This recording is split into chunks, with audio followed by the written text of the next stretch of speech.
setiap orang di antara kita selalu menjaga. Di saat Anda sudah mencapai level juara, maka bagaimana Anda istiqomah mempertahankan, konsisten kalau bahasa kita ya, konsisten mempertahankan ya agar Anda selalu saja juara. Nah itu yang penting ya, karena untuk mencapai juara satu tidak sulit. Ya, dia tinggal bekerja keras, berusaha, mungkin dia akan mencapainya. Tetapi untuk menjaga juara satu itu agar selalu saja dia bisa mempertahankannya, ini butuh istiqomah dan konsisten, dan bagaimana dia selalu meningkatkan dan menjaga kualitasnya dari apa yang sedang dia kerjakan dan sedang dia miliki, serta juga meningkatkan kuantitas di saat itu dibolehkan kuantitas ditingkatkan. Karena dalam ibadah tidak semua boleh Anda tingkatkan kuantitasnya ya. Seperti sholat wajib sudah ditentukan jumlahnya. Misalnya sholat duhur 4 rakaat. Tidak bisa kita mengatakan saya akan tambah kehusyuan sebagai peningkatan kualitas. Lalu kemudian dia bilang saya juga akan tambah kuantitasnya. Saya akan tambah menjadi 8 rakaat misalnya. Ini tidak mungkin. Tapi di saat ibadah itu boleh tentunya untuk ditambah kuantitasnya. Misalnya jumlah zikir, ya, jumlah banyaknya mengkhatam Al-Quran atau banyak membaca ayat-ayat Al-Quran, baik memperbanyak dan meningkatkan nilai sedekah misalnya ya. Nah ini semua, atau berulang-ulang mengerjakan haji dan umroh, ini kan semua adalah hal-hal yang tentu boleh saja selama syariat membolehkannya. Baik teman-teman sekalian, Imam Nawawi rahimahullah mengangkat dalil-dalil di awal-awal bab ini atau di awal bab ini. Yang pertama adalah surah Ar-Ra'd ayat 11. Yang bunyinya, Inna Allah la yughayyiru ma biqaumin hatta yughayyiru ma bi anfusihim. Sesungguhnya Allah tidak akan mengubah nasib satu kaum sampai mereka mengubah, atau ya sampai sesungguhnya Allah tidak akan mengubah keadaan satu kaum, ya tepatnya begitu terjemahannya, sehingga mereka mengubah keadaan yang ada pada diri mereka sendiri. Nah, ini terjemahan ini penting sekali ya untuk kita fahami di awal bab kita. Bagaimana kalau seseorang membiasakan diri pada satu kebiasaan buruk ya. Kalau dalam agama kemaksiatan misalnya pelanggaran-pelanggaran agama, lalu dia membiasakan diri untuk itu, maka Allah tidak akan mengubah keadaan dia. Sampai dia sendiri berupaya untuk taubat memperbaiki, maka di saat itulah Allah Subhanahu wa taala akan memberikan kepada dia ya kesempatan untuk bisa mengubah. Di saat dia komitmen untuk bangun sholat malam dalam hal kebaikan misalnya, maka pada saat dia bangun Allah akan mudahkan dia untuk mengerjakannya. Tinggal bagaimana kita menjaga setelah itu agar kita konsisten atau istiqomah sebagaimana sudah kita bahasakan tadi di pembukaan ya. Dan ayat ini mencakup umum ya, apapun sifatnya, selama seseorang mau mengubah dirinya menjadi lebih baik, Allah akan mudahkan. Selama orang itu tidak mau mengubah, tidak mau menjadi orang lebih baik, maka Allah pun membiarkan dia dalam kondisi dan keadaannya. Selanjutnya, firman Allah SWT surah An-Nahl ayat 92 yang berbunyi, وَلَا تَكُونُوا كَالَّتِي نَقَدَتْ غَزْلَهَا مِنْ بَعْدِ قُوَّةٍ أَنْكَاثًا. Dan janganlah kalian seperti seorang perempuan yang mengurai benangnya yang sudah dipintal dengan kuat menjadi cerai-berai kembali. Ya. Ini dalam surah An-Nahl ayat 92. Ya. Di sini Allah Subhanahu wa taala memberikan contoh ya kepada kita agar jangan sampai seseorang itu setelah istiqamah, setelah mengenal kebenaran, setelah mengenal agama Allah Subhanahu wa taala, setelah mencapai prestasi tertentu dalam kebaikan-kebaikan, kemudian mereka mengubah lagi semua itu, meninggalkan lagi semua itu. Dan subhanallah, ini yang harusnya diperhatikan oleh setiap orang mukmin dan mukminah. Karena setiap kali kita sudah mencapai satu prestasi ibadah tertentu, misalnya Anda berpuasa, Anda sholat, misalnya kita bicara sunnah ya, kalau wajib mungkin sudah tidak ada pilihan. Tapi kalau Anda sudah mulai sholat malam, Anda mulai puasa sunnah, Anda mulai menjaga zikir pagi petang, Anda mulai membaca Al-Quran, berarti ibaratnya Anda sudah memaksakan diri untuk berada di satu rel kebenaran ya, dan ingin meraih pahalanya. Nah di sini syaitan tidak mungkin lagi membuat Anda untuk berhenti seketika. Karena ibarat orang yang sedang berlari, syaitan hanya bisa menggoda dengan kondisi dia harus lari secepat kita atau lebih cepat. Kemudian dia menghalangi ya, agar jangan sampai lari kita ya, bisa terus ya, konsisten untuk lari dengan kecepatan itu. Tapi ini agak sulit buat dia. Dan jauh lebih mudah bagi syaitan di saat misalnya seseorang itu tidak pernah memulai kebaikan itu. Seperti ibaratnya orang sedang berada di garis start. Selama kita belum memulai, maka syaitan sebagai rival kita akan terus saja ya menggoda kita, kamu tidak mampu, kamu tidak akan bisa, kamu akan kalah. Atau dia melalaikan kita, ya mengajak ngobrol misalnya, atau menawarkan banyak hal supaya kita tidak memulainya. Ya. Tapi kalau seseorang sudah memulainya, maka syaitan tidak punya opsi itu lagi. Dia akan bisa mengejar kita kalau dia pun ikut berlari.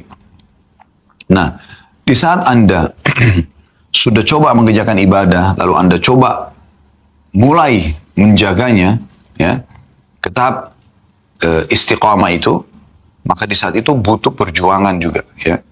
Perjuangannya adalah bagaimana Anda jangan tergoda untuk melalaikan sedikit pun dari kesempatan ibadah itu. Misalnya, Anda biasa komitmen sudah menjaga zikir pagi petang.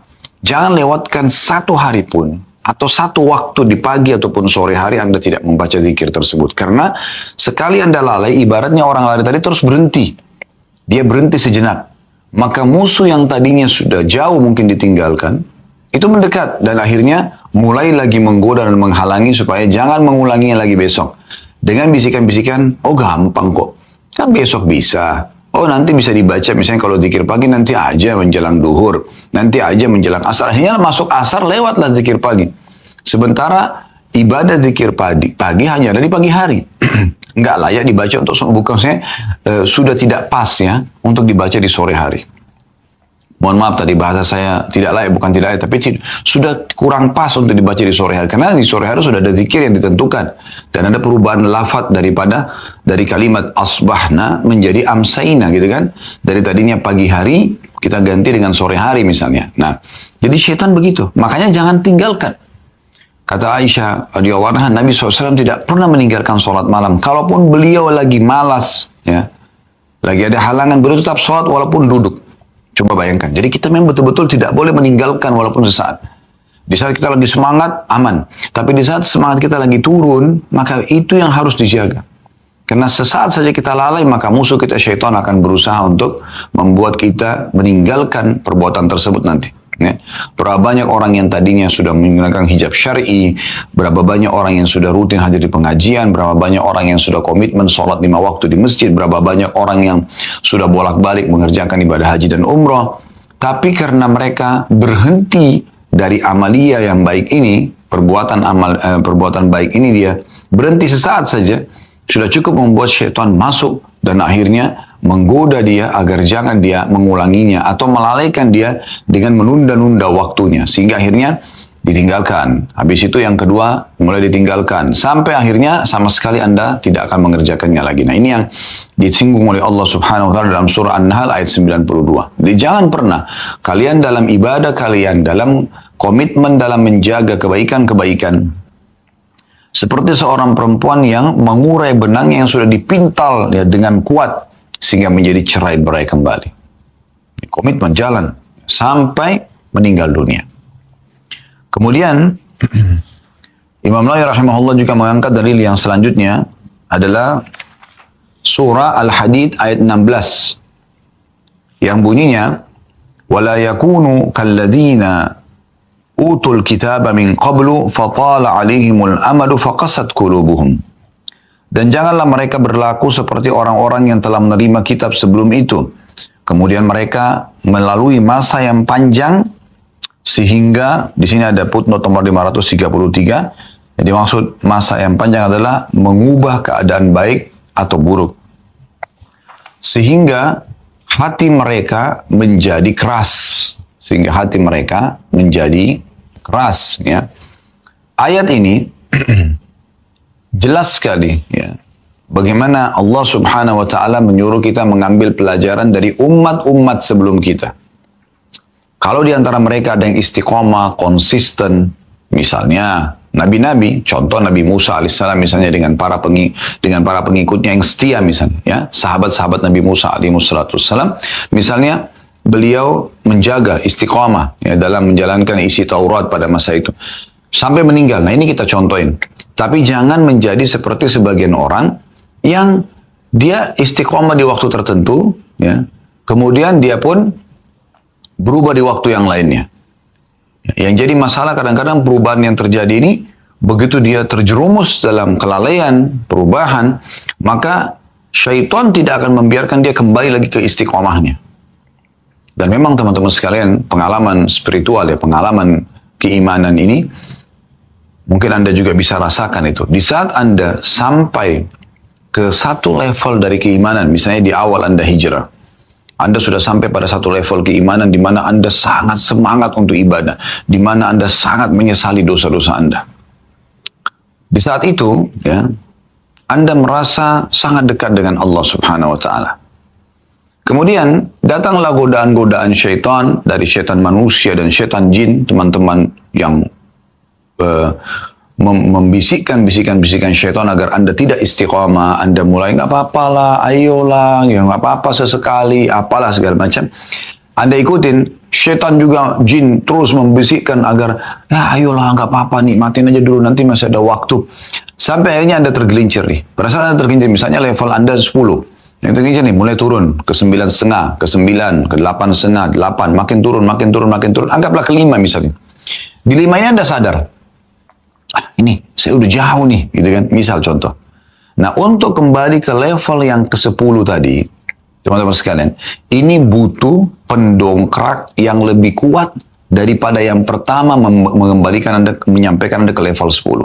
Contoh misalnya, di saat awal tadi Anda istiqomah, Anda taubat, Anda hijrah, Anda berubah, yang membuat Anda semangat seperti itu, misalnya Anda dengarkan ceramah seorang ustadz, ya, Anda dengarkan ceramah seorang kiai, Anda dengarkan ceramah seorang syekh, seorang alim misalnya, atau seorang dai Anda dengarkan.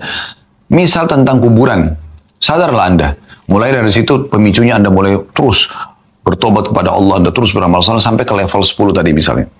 Sekarang Anda tergoda lagi nih, turun karena godaan syaitan manusia dan jin tadi. Sampai Anda ke level 5, Anda sadar, kayaknya saya sudah jauh nih, saya harus kembali. Nah, untuk kembali lagi ke level 10 tadi, butuh pendongkrak yang lebih kuat daripada apa yang dulu mendongkrak Anda sampai ke level 10. Misal, Anda kembali mendengarkan ceramah tentang kuburan tersebut. Mungkin akan meningkat iman Anda.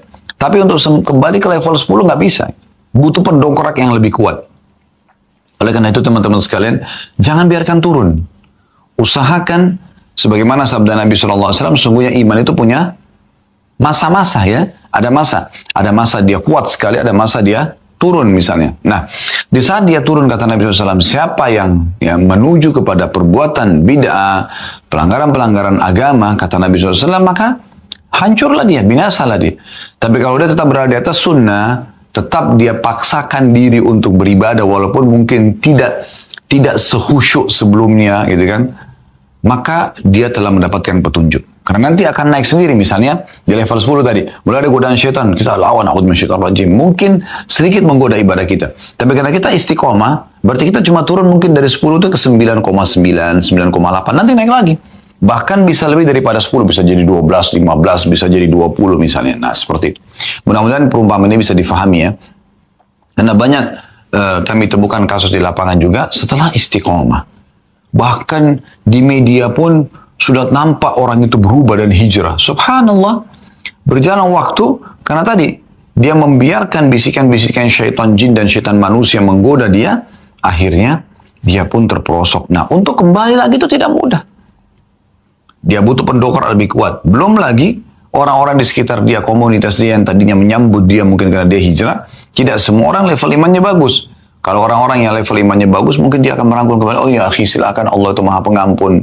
Dirangkul kembali. Ada tidak? Ada sebagian orang mengatakan, itu kan dia dulu pernah sendiri yang meninggalkan majelis taklim. Kan dia dulu yang berubah sendiri. Kan dia yang kembali kepada ininya dan itunya misalnya. Nah, akhirnya dia pun ditunggangi lagi oleh syaitan. Tuh kan, mereka nggak terima kamu lebih sama komunitas ini. Sudahlah, nggak perlu terlalu lurus-lurus banget dalam agama dan seterusnya. Nah, ini yang sedang kita singgung dalam bab ini, teman-teman sekalian. Bagaimana seseorang itu benar-benar dia berusaha untuk menjaga kebaikan yang sudah dia dapatkan, ya. semaksimal mungkin dia menjaganya, dia konsisten. Kenapa kita teman-teman dalam satu hari sholat 5 kali? Kenapa nggak sekali saja? Karena itu.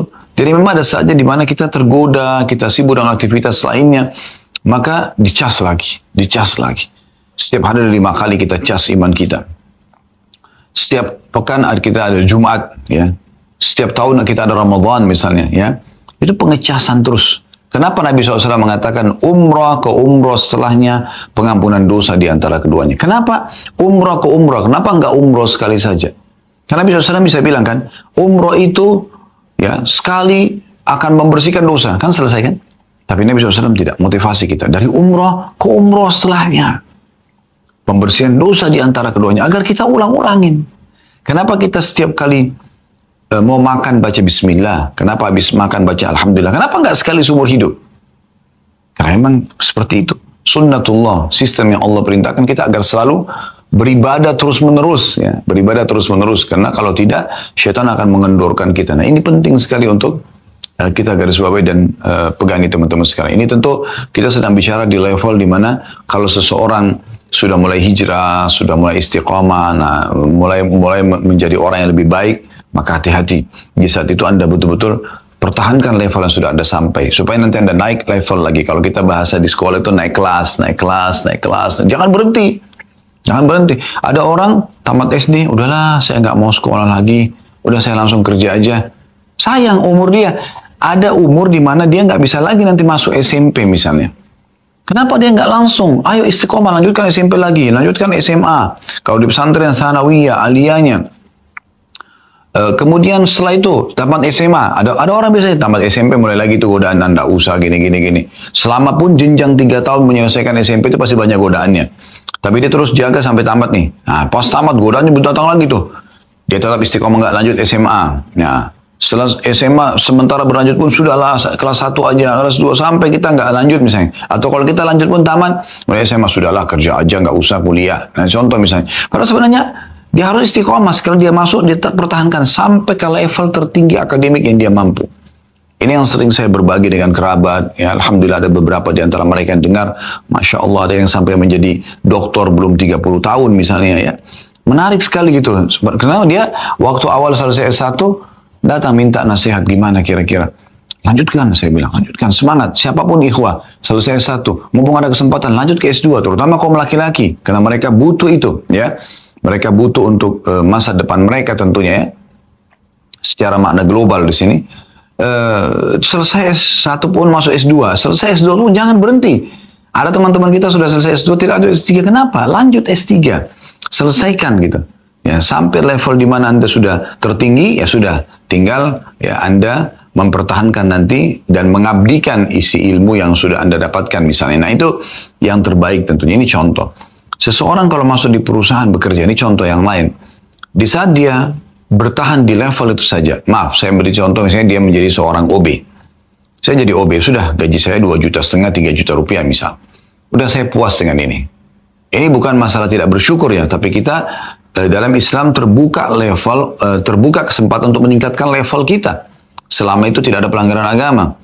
Maka kalau ada 2 orang, si A sama si B, dua-duanya menjadi OB misalnya, si A mengatakan sudah cukup dari 3 juta gaji saya, 2 juta buat keluarga, 1 juta buat saya pakai kebutuhan saya pribadi, atau 500 ribu misalnya saya coba ya untuk investasikan misalnya. Contoh, si B enggak, saya merasa selama masih ada kesempatan di perusahaan untuk naik level, kenapa tidak?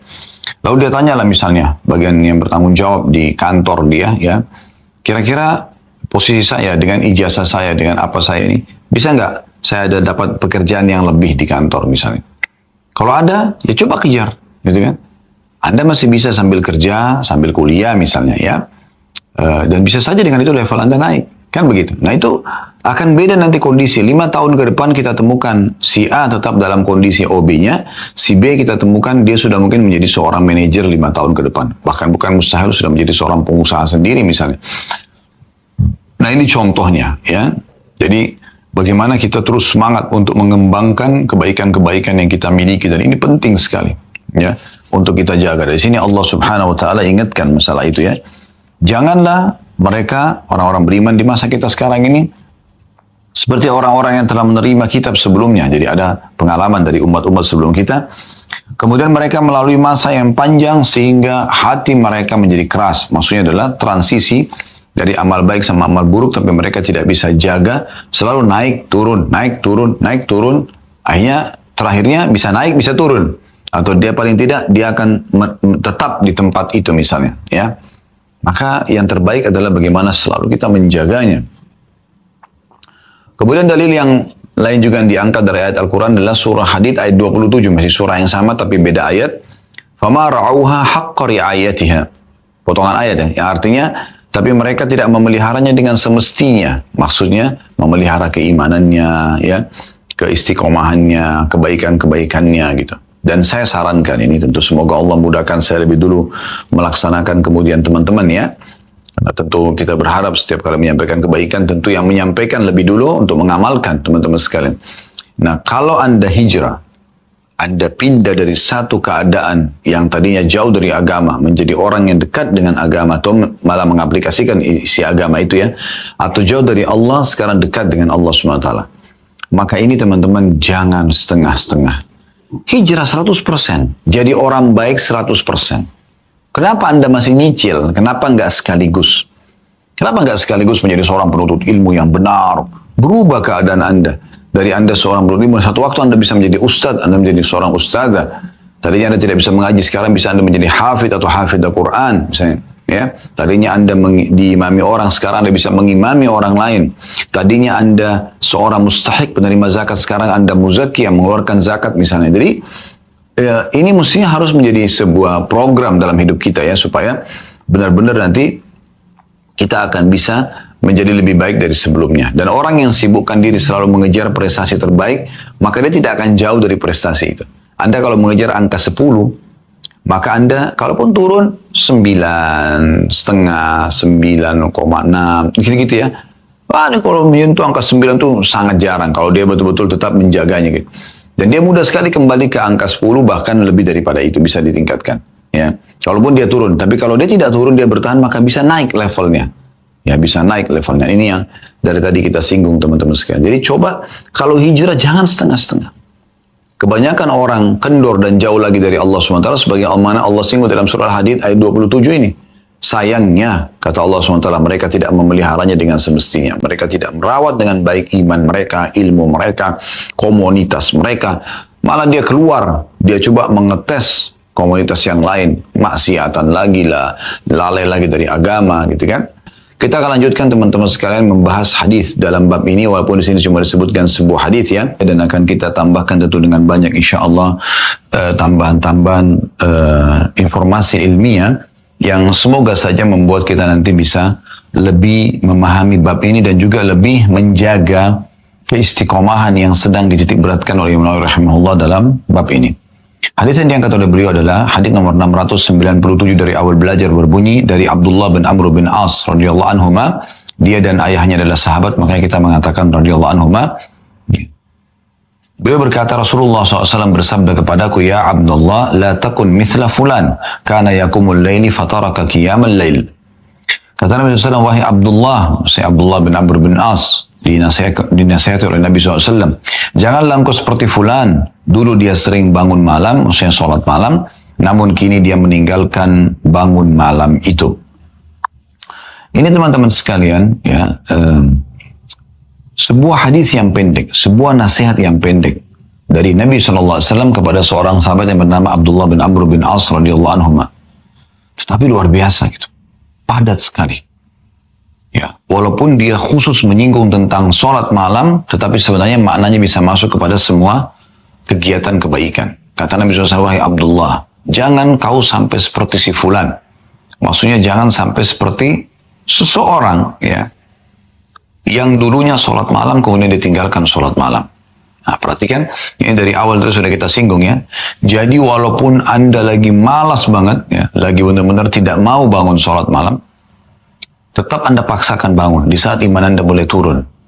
Ya, karena siapa yang pada saat imannya turun itu berada di atas sunnah, maka dipastikan dia telah mendapatkan hidayah dan pasti dia selamat.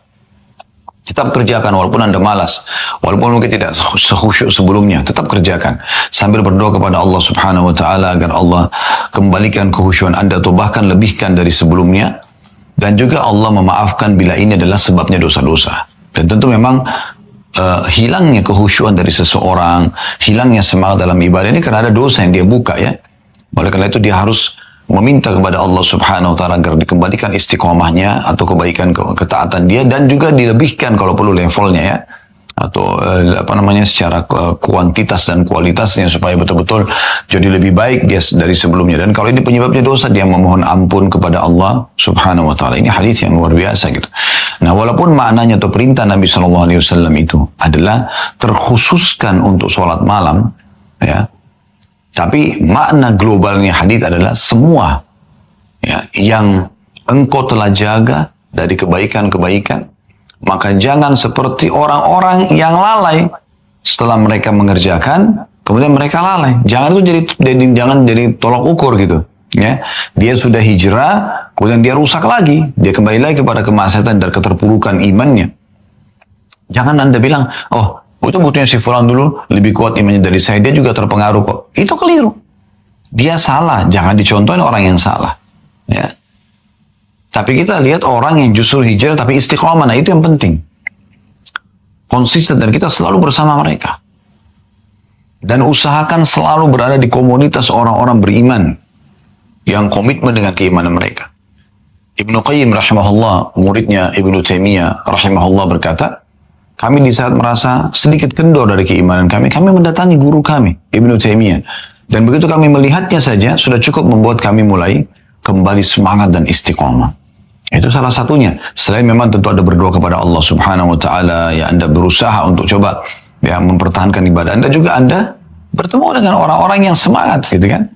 Anda berteman dengan orang pemalas, Anda jadi pemalas. Anda berteman dengan orang yang semangat, para juara, Anda juga akan bersama dengan mereka. Ya, baik. Kita akan coba lihat ini teman-teman hadis ya, Nabi SAW yang baru kita baca dan sudah kita jelaskan ya. Sekarang karena cuma diangkat oleh Imam sebuah hadis, kita akan jelaskan atau tambahan. Kita akan tambahkan berikan tambahan ya. Kita akan berikan tambahan informasi ilmiah insya Allah. Beranjak daripada surah Fussilat ayat 30 tentang perintah Allah Subhanahu wa taala agar kita beristiqamah. Ya. Allah berfirman yang bunyinya, innal ladzina qalu rabbuna Allahu tsumma istaqamu tatanazzalu alaihimul malaikatu alla takhafu wa la tahzanu wa abshiru bil jannati allati kuntum tu'adun.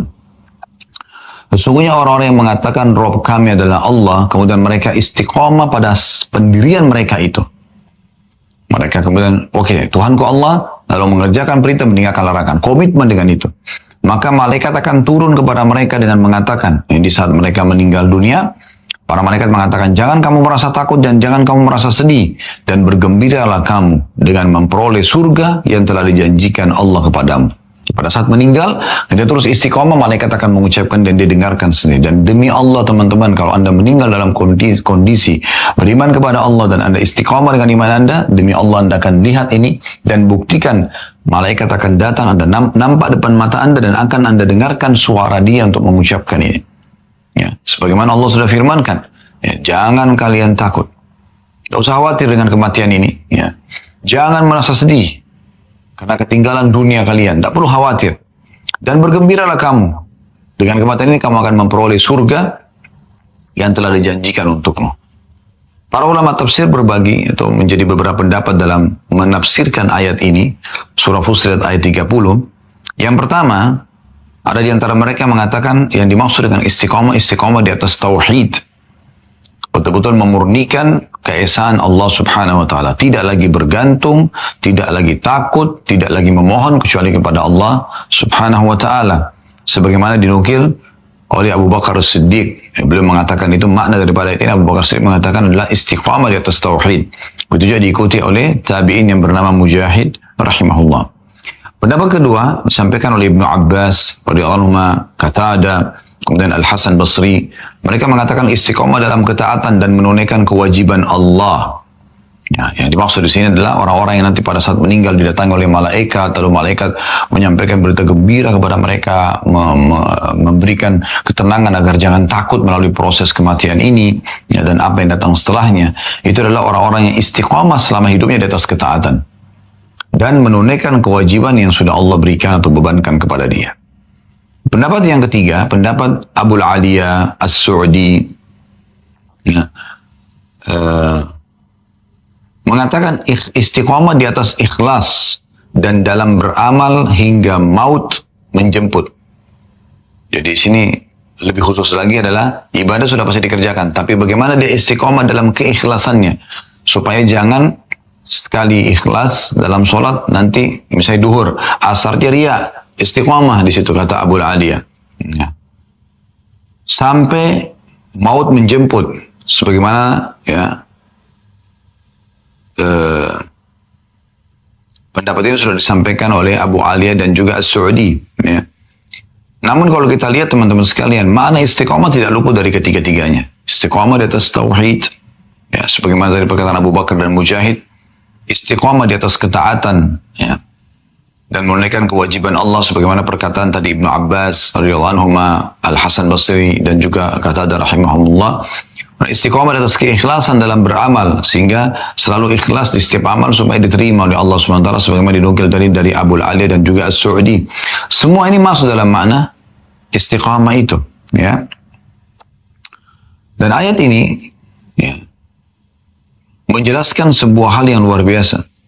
Di saat maut menjemput, para malaikat mengatakan itu. Jangan takut, jangan sedih, gak usah khawatir. Artinya jangan takut, ya.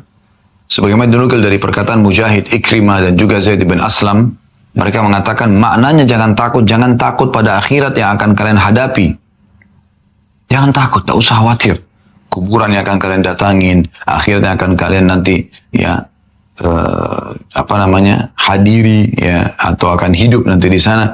Jangan takut dan jangan ya sedih dengan dunia yang sudah kalian tinggalkan. Misalnya meninggalkan istri, suami, keluarga, harta. Tidak usah khawatir. Jangan sedih dengan itu. Karena kalau beriman kalian akan ketemu nanti. Karena Allah Subhanahu wa ta'ala akan mengurus semua nanti itu. Kalau ada seseorang meninggal dunia, suami istri, dan dia meninggal, atau keduanya meninggalkan anak yang masih bayi misalnya. Siapa yang akan mengurus anak itu? Anggap tidak ada kerabatnya juga yang hidup.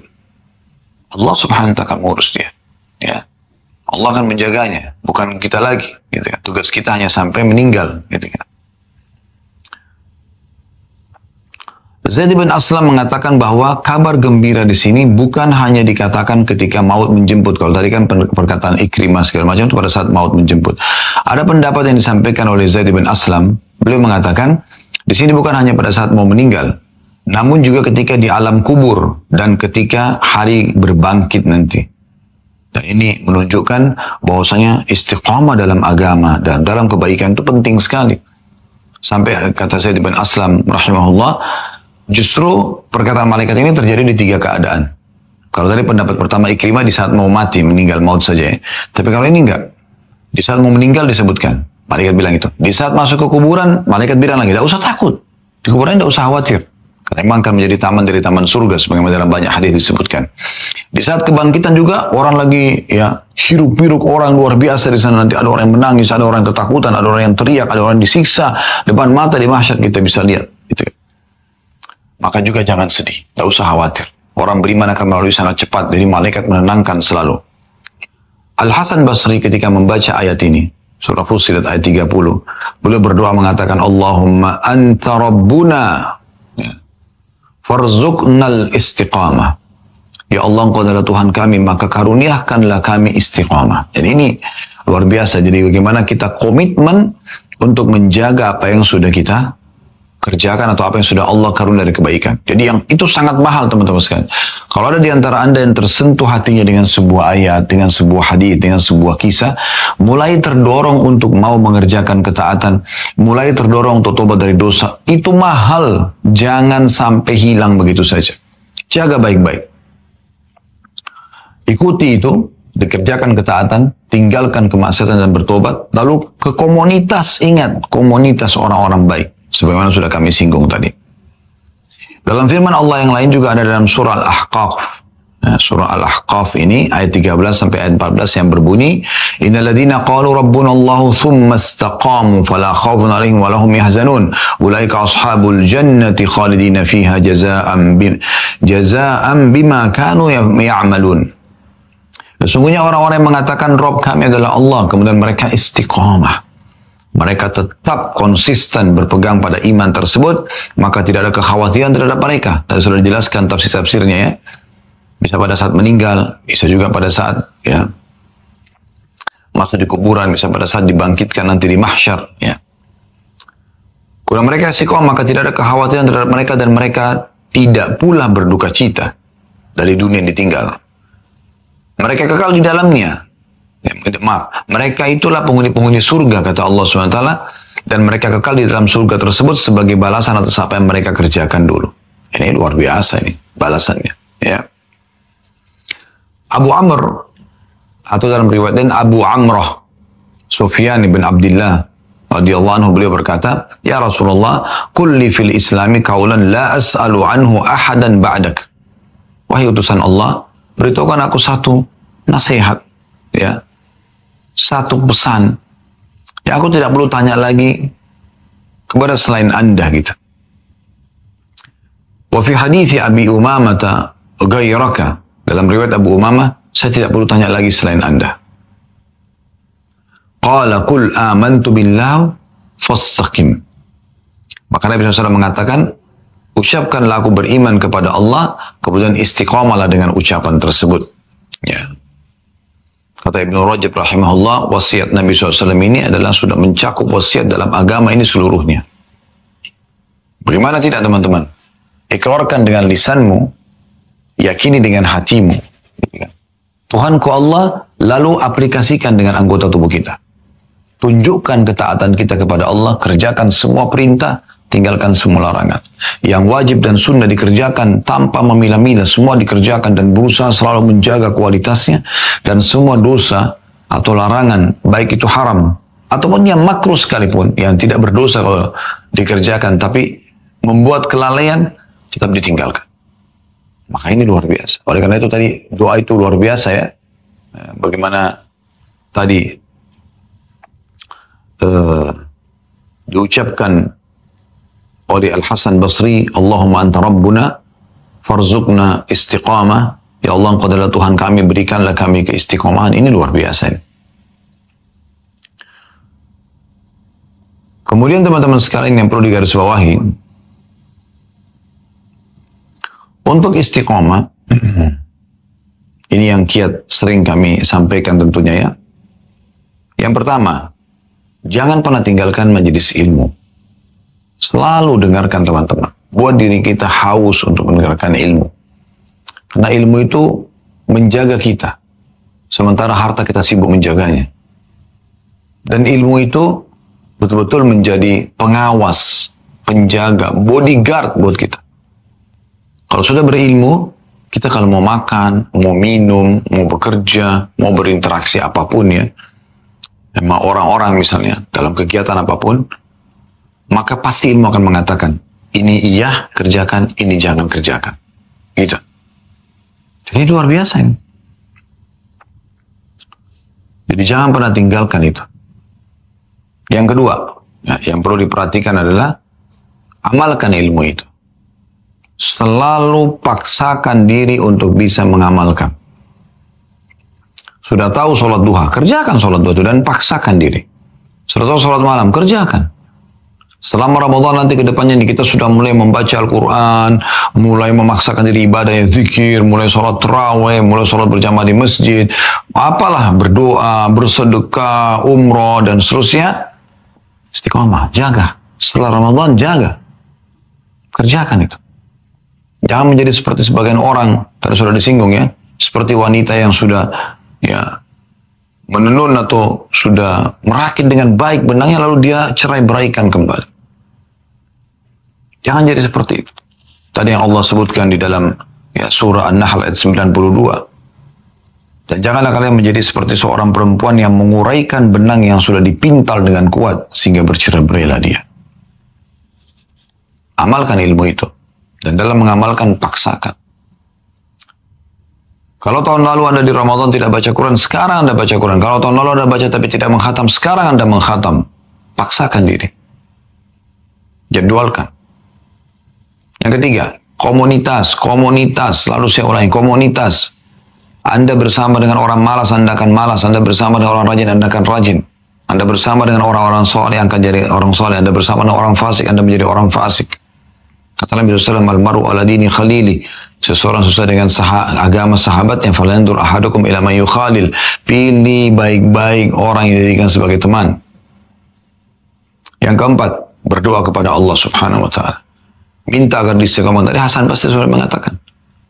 Waktu baca surah Fussilat ayat 30 tentang orang-orang yang mengatakan Tuhanku Allah istiqamah, dia mengatakan Allahumma anta rabbuna farzuqna istiqamah. Ya Allah, Engkau adalah Tuhan kami, berikan kami istiqamah. Berdoa kepada Allah Subhanahu wa Ta'ala. Ada doa Nabi SAW yang diajarkan kepada kita semua. Allahumma habib ilainal iman. Ya Allah, cintakanlah ke dalam hati kami keimanan. Wazajinhu fi qulubina, dan hiasi dalam hati kami keimanan tersebut. Wa qarrih ilainal kufra, buatlah kami benci dengan kekufuran. Wal fusuq, pelanggaran agama. Wal isyan, pembangkangan. Waj'alna minar rasyidin, jadikanlah kami orang yang selalu mendapatkan petunjuk. Ya, istiqomah itu indah, enak. Doa kepada Allah Subhanahu wa Ta'ala. Dengan begini insyaallah Anda akan bisa selamat insyaallah, dan tugas kita hanya sampai ajal datang saja.